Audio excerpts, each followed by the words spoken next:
नमस्कार दोस्तों, the time में आपका पुनः हार्दिक स्वागत है। अभिनंदन है, मैं गिरधर दास। तो चलिए शुरू करते हैं आज की नई समीक्षा।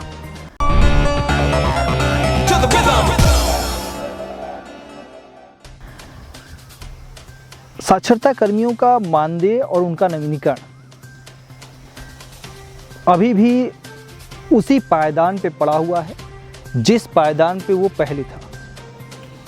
मतलब साफ है कि अभी भी उनका जो नवीनीकरण है और उनका जो मानदेय है वो पेंडिंग है, नहीं मिला। इसके लिए अब सिर्फ एक ही रास्ता बचा है और वो रास्ता है कि सभी साक्षरता कर्मी कोर्ट की तरफ अग्रसर हों। कोर्ट हमारे पास दो है, न्यायपालिका हमारे पास दो है। एक तो है सभी राज्यों के स्तर की हाई कोर्ट और दूसरा है सर्वोच्च न्यायालय सुप्रीम कोर्ट। तो हाल ही में सोशल मीडिया के माध्यम से सत्येंद्र यादव जी ने भी एक मुहिम चलाई। उन्होंने एक पोस्ट डाला कि कोर्ट की तैयारी के लिए सभी प्रेरक साथी अपनी तैयारी सुनिश्चित करें। सुप्रीम कोर्ट तक लड़ाई को जारी रखा जाएगा, किसी भी कीमत पर झुकना नहीं है। ये कमेंट उनके द्वारा डाला गया। अब ये प्रश्न उठता है, कुछ प्रेरकों ने ये बोला कि भाई फिर इसमें सर सुप्रीम कोर्ट चूँकि हम लोग जाएंगे तो इसमें कितना खर्च आएगा।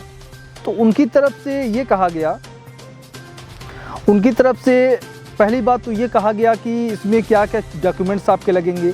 आधार कार्ड उन्होंने बताया और रजिस्टर की फ़ोटोकॉपी, नियुक्ति पत्र की फ़ोटोकॉपी, मोबाइल नंबर, इस तरह की जो डॉक्यूमेंट्स है इसकी आवश्यकता पड़ेगी। फिर एक महोदय ने पूछा कि भाई सर कोर्ट का फीस कितना होगा।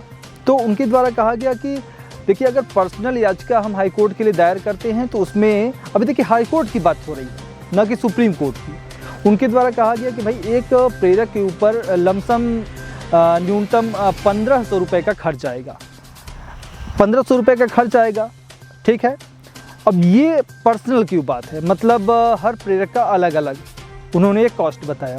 तो एक प्रेरक महोदय हैं, उन्होंने अच्छा क्वेश्चन किया। मैं उनकी क्वेश्चन की तारीफ़ करता हूँ और ये चाहता हूँ कि सभी प्रेरक इस तरह के क्वेश्चन करें, क्योंकि ये जायज़ चीज़ है। सभी लोग, क्योंकि हम अगर पैसा इन्वेस्ट करते हैं तो हमें जानने का हक है कि वो पैसा कहाँ लग रहा है और उसका रिज़ल्ट मिला या नहीं, जो भी चीज़ें हुआ, पॉजिटिव नेगेटिव या जो भी। तो उन्होंने लिखा, ये आपका सूर्यनाथ यादव जी हैं, कि हाई कोर्ट के नाम पर पैसा लिया गया, वह पैसा क्या हुआ और उसका निर्णय क्या हुआ। उनका कहना था कि पूर्व में भी संगठन के द्वारा हाई कोर्ट के नाम पे पैसे लिए गए थे और उसका क्या हुआ, क्या उसका कुछ रिजल्ट आउट हुआ।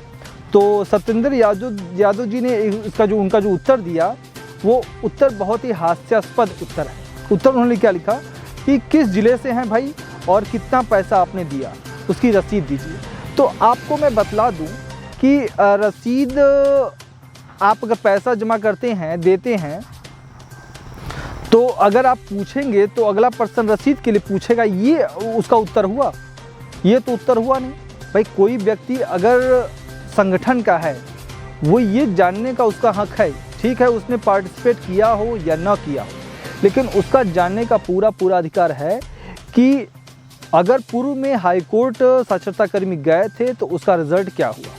फिर उसमें ये वितर्क संगत उत्तर देना कि भाई क्या नाम है, आपने रसीद फीस दिया, उसकी रसीद कहाँ है, रसीद नंबर बतलाइए। ये बेतुके उत्तर देना शायद अटपटा सा है। फिर आप किस आधार पे कह सकते हैं कि साक्षरता कर्मी 1500 रुपये फिर इन्वेस्ट करेंगे, क्योंकि साक्षरता कर्मियों के पास जो संपत्ति है, जो उनके पास आर्थिक है, बहुत ही कम है, क्योंकि वैसे ही 2 साल से वो निराश हैं, परेशान हैं, उनका मानदेय नहीं मिला है। और अगर ये 1500 रुपये भी पानी में डूब गया तो फिर वो जाएंगे कहाँ। क्योंकि आपको मैं बतला दूँ, अभी हाल ही में एक नए नेता बने हैं सत्यवान वर्मा जी।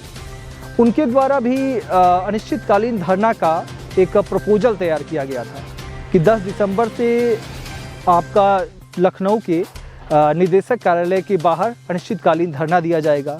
और उस धरने को सफल बनाने के लिए उन्होंने कई साक्षरता कर्मियों से धन भी लिए, लेकिन उसका रिजल्ट क्या निकला, वो धरना उसी दिन शट डाउन हो गया। तो फिर वो पैसा कहाँ गया जो हमारे साक्षरता कर्मी जो भी 10-5 जो भी दिए हों, उससे देखिए मनोबल गिरता है।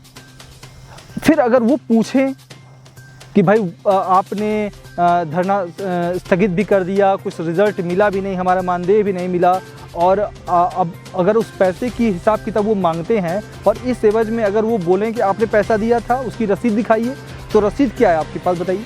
फिर आप स्क्रीनशॉट भेजें कि भाई देखिए मैंने ये दिया था, ट्रांजैक्शन नंबर बैंक से जाके वो पता करें। तो ये सब चीज़ें तर्क संगत उत्तर देना वितर्क संगत ठीक नहीं है, क्योंकि हर व्यक्ति को ये अधिकार है जानने का, अगर वो थोड़े बहुत भी पैसे इन्वेस्ट करता है तो। और सबसे बड़ी चीज़ है साक्षरता कर्मियों के लिए कि अगर जो भी जनप्रतिनिधि हमारी इस वीडियो को देख रहे हैं, तो आपको पहले चाहिए कि पहले साक्षरता कर्मियों का दिल जीतना, क्योंकि आप एक ऐसा काम करिए, ऐसे ही पहचान दीजिए ताकि उनको ये पता चल सके कि हाँ हमारे लिए काम हो रहा है, हमारे हित के लिए काम हो रहा है, और हम जो भी चीज़ हमारे नेता कर रहे हैं उससे हमें ही कुछ फ़ायदा मिलेगा। क्योंकि 1500 की जो एक बताया गया है आंकड़ा, 1500 रुपये अगर उसके पहले लगे थे तो फिर उसका रीट संख्या क्या था, उसका क्या रिज़ल्ट निकला, रिज़ल्ट के आधार पर फिर तय होना चाहिए कि हम आगे कार्रवाई कैसे करें। क्योंकि फिर वही कंडीशन आने वाली है, फिर लोग पैसा लगाएंगे, फिर एक रीट नंबर जनरेट होगा और फिर वो ब्लैक होल में चला जाएगा। तो ये समस्या का समाधान नहीं है।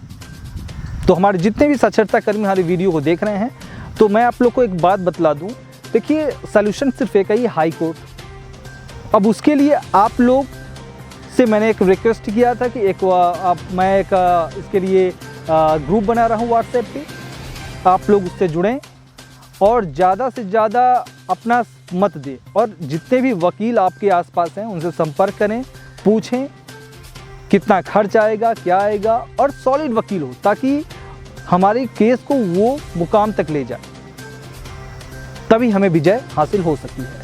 तो आज के लिए बस इतना ही। अगर आपको हमारा यह वीडियो पसंद आए, इसे लाइक करें, शेयर करें और प्लीज़ हमारे चैनल को सब्सक्राइब करना ना भूलें, ताकि इस तरह की जो भी खबरें हों, जो भी रिव्यू हों, हम आप तक लाने का पूरा प्रयास करें। इसी के साथ धन्यवाद, नमस्कार, जय हिंद, जय भारत।